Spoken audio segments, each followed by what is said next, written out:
வணக்கம் நண்பர்களே, இந்த வீடியோவில் நம்ம என்ன பார்க்க போகிறோம்னு பார்த்தீங்கன்னா, நம்ம நார்மலாக எல்லாருமே காய்கறியில் அவியல் சாப்பிட்ருப்போம். ஆனால் வித்தியாசமாக வடையில் அவியல் செய்கிறது எப்படி அப்படிங்கிறது தான் இந்த வீடியோவில் நான் செஞ்சு காட்டியிருக்கிறேன். இது ரொம்ப ஈஸியான வேலையை கூட. இதற்கு தேவையான பொருட்கள் பார்த்திங்கன்னா, வடை செய்கிறதுக்கு தேவையான கடலைப்பருப்பு, 1/4 டீஸ்பூன் மஞ்சள் தூள் எடுத்துக்கோங்க. தேங்காய் துருவல் இது தேவையான அளவு எடுத்துக்கலாம். பூண்டு பார்த்தீங்கன்னா ஒரு 2 அல்லது 3 பல் பூண்டு போதுமானது. மிளகாய் காரத்துக்கு ஏற்ப, மிளகாய் இல்லைன்னா நீங்கள் மிளகாய் தூள் கூட யூஸ் பண்ணிக்கலாம்.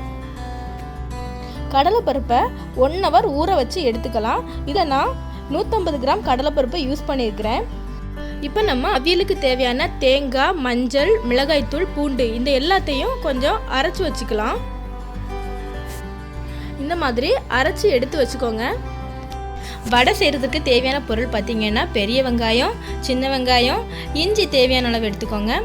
கருவேப்பிலை நான் இங்கே பொடி பொடியாக கட் பண்ணி வச்சுருக்கிறேன். நான் ஊற வச்ச கடலைப்பருப்பில் கொஞ்சமாக எடுத்து தனியாக வச்சுருக்கிறேன்.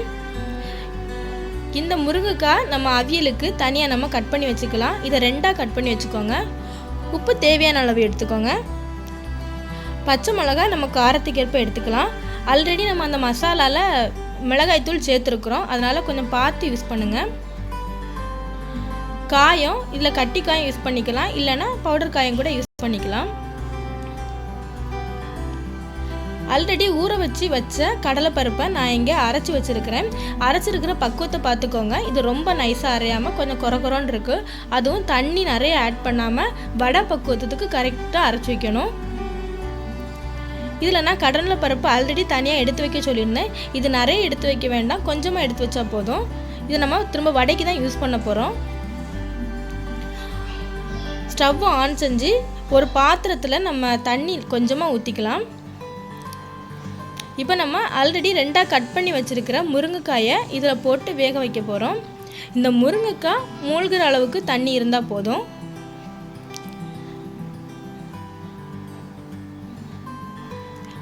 அந்த முருங்கைக்காய் வேகிறதுக்கு தேவையான கொஞ்சமாக உப்பு இதில் சேர்த்துக்கலாம். அப்போ தான் உப்பு அந்த முருங்கைக்காயில் பிடிக்கும். இப்போ நம்ம இதை மூடி வேக விட்டுக்கலாம். நம்ம அரைச்சி வச்சிருக்கிற இந்த கடலைப்பருப்பு இதில் கொட்டிக்கலாம். பாருங்கள், தண்ணி நிறைய ஆட் பண்ணலை, உங்களுக்கு பார்த்தாலே பக்குவம் தெரியும். இதில் தனியாக எடுத்து வச்சிருக்கிற அந்த கடலைப்பருப்பையும் இதில் ஆட் பண்ணிக்கலாம்.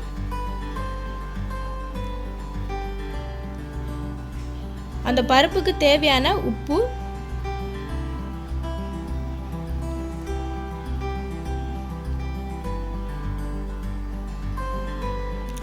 இஞ்சி என்னென்ன கட் பண்ணி வச்சுருக்கோமோ அதையெல்லாம் இதில் ஆட் பண்ணிக்கலாம். கருவேப்பிலை, சின்ன வெங்காயத்தை மட்டும் நம்ம தனியாக வச்சுக்கலாம். மீதி எல்லாத்தையும் இதில் ஆட் பண்ணிக்கலாம்.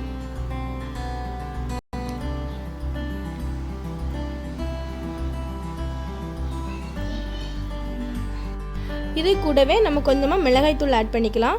இது தேவைன்னா நீங்கள் ஆட் பண்ணிக்கோங்க.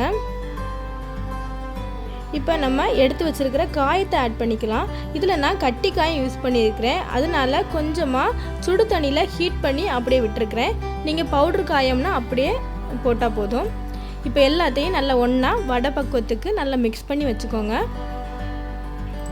மிக்ஸ் பண்ணி ஒரு 5 minutes அப்படியே ஊற வச்சுக்கலாம்.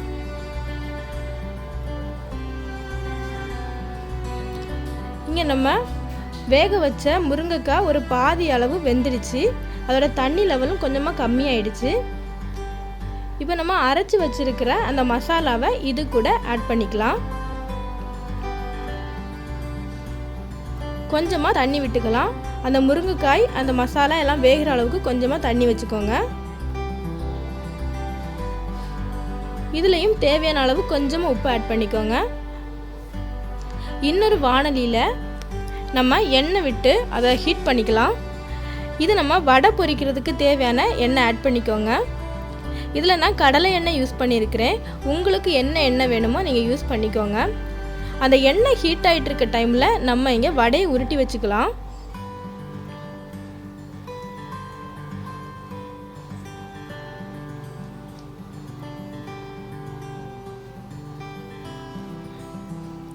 எண்ணெய் நல்ல ஹீட் ஆயிடுச்சு.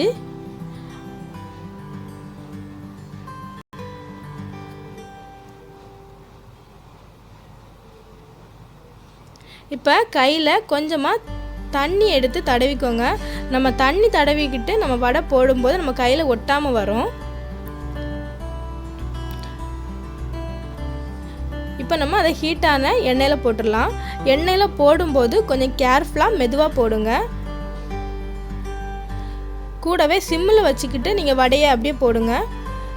நீங்கள் ஹை ஃப்ளேமில் வச்சு போடும்போது உள்ளே வெந்திருக்காது, ஆனால் மேலே அப்படியே கரிஞ்சிரும். அதனால கொஞ்சம் சிம்மில் வச்சு வேக வைங்க. நம்ம வடையை 2 பக்கமும் மறித்து போட்டுக்கலாம். வடை நல்லா வெந்துடுச்சு, அது பார்த்தாலே தெரியும். கொஞ்சம் பொன்னிறமாக வந்துடுச்சு. இதை எடுத்து வச்சுக்கோங்க.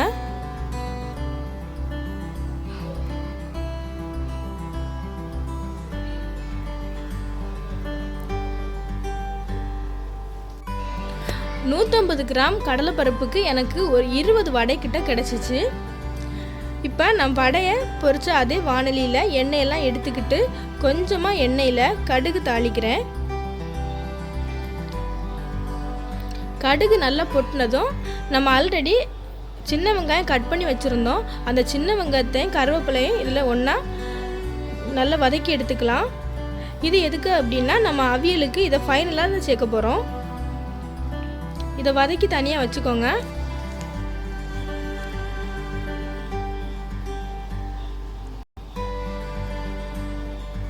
இங்கே நம்ம வேக விட்ட முருங்கைக்காய் நல்லா வெந்துடுச்சு. அந்த மசாலாவோட பச்சை வாசனையும் நல்லா போயிடுச்சு. கொஞ்சம் இது திக் கண்டிஷனுக்கு வந்திருக்கு.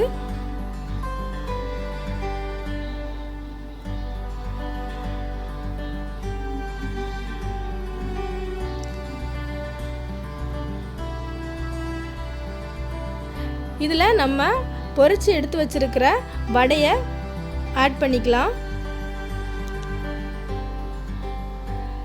உங்களுக்கு எத்தனை வடை வேணுமோ அந்த அளவுக்கு நீங்கள் அதில் ஆட் பண்ணிக்கோங்க. இதை நம்ம சிம்மில் இப்போ வச்சு இதை வேக விட்டுக்கலாம். ஆல்ரெடி வடையும் நல்லா வெந்தது, இந்த முருங்கைக்காயும் நல்லா வெந்துடுச்சு. அதனால் இதை அந்த தண்ணி வத்துற அளவுக்கு மட்டும் நம்ம விட்டால் போதும். அந்த வடை தண்ணியில் நல்லா ஊறி அந்த மசாலாவை தனக்கு உள்ள அதை எடுத்துக்கணும். இப்போ நம்ம வதக்கி வச்சுருக்கிற சின்ன வெங்காயத்தையும் கருவேப்பிலையும் அதில் ஆட் பண்ணிக்கலாம். இது சேர்க்கும் போது நல்லா இன்னும் கொஞ்சம் மணமாக இருக்கும் இந்த அவியல்.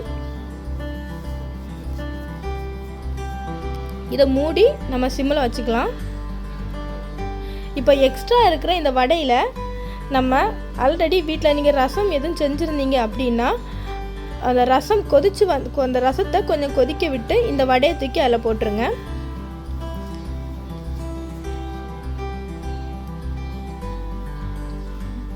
இது நமக்கு ரச வடையும் கிடைச்ச மாதிரி இருக்கும்.